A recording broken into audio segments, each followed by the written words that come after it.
আমরা চাই অ্যামেন্ডেড ওয়াকফ আইন যেটা নিয়ে এসেছে নরেন্দ্র মোদী সরকার, তাদের আমরা আজকে এখান থেকে বলতে চাই এটা আমাদের প্রত্যাহার করতে হবে।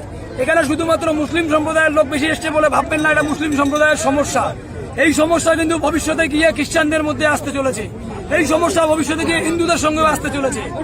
আপনারা আজকে দেখবেন, আজকে জানবেন যে আজকে প্রথমে ওরা কি করলো, ওরা অ্যামেন্ডেড আইন নিয়ে আসলো সংবিধান অনুচ্ছেদ ভায়োলেট করে। আগামীকাল পরশুদিন বা তরশুদিন এবং ওরা ওদের আরএসএস এর পোর্টালে বেশ কিছুদিন আগে ওরা দিয়েছে যে এখন ওরা খ্রিস্টানদের জমি দখল করতে চায়। তার পরবর্তীকালে ওরা কি বলবে, ওরা বলবে ইউনিয়ন সিভিল কোড, মানে সমস্ত জাতি এক। মানে এখন যে আমরা এসটিদের জমি কিনতে পারি না, এখন যে আমরা এসটিদের জমি কিনতে পারি না, সেই জমি পরবর্তীকালে তার বন্ধু সে সমস্ত আদানি আম্বানিরা আছে তাদেরকে এসটিদের জমি কিনতে দেবে।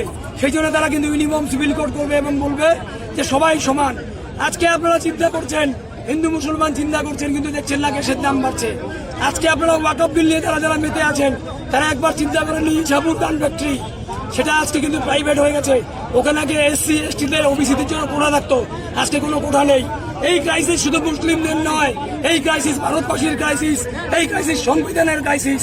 আপনারা যারা যারা সংবিধান বাঁচাতে চান আজকে আমাদের সঙ্গে রয়েছেন, ভবিষ্যতেও আমাদের সঙ্গে থাকবেন। যেমন করে আমরা কালা আইন বাতিল করেছি, ঠিক একইভাবে এই ওয়াকফ বিলও আমরা বাতিল করব। নিশ্চিন্ত থাকুন, ভারতবাসী সবাই এক আছি। সম্পত্তি সংশোধনী আইন পাশ করেছে সংসদে এবং রাজ্যসভায়, যেটা আমাদের মুসলিম সম্প্রদায়ের এটা স্বার্থের পরিপন্থী। এই আইনের দ্বারা ওয়াকফ সম্পত্তি হস্তগত করার অপচেষ্টা চালাচ্ছে কেন্দ্রীয় সরকার। এই আইনকে প্রত্যাহার করার জন্য আমরা বিক্ষোভ সমাবেশ করছি এবং আমরা আজ মহকুমা শাসকের কাছে আমরা স্মারকপত্র প্রদান করলাম প্রধানমন্ত্রীর কাছে পৌঁছবার জন্য।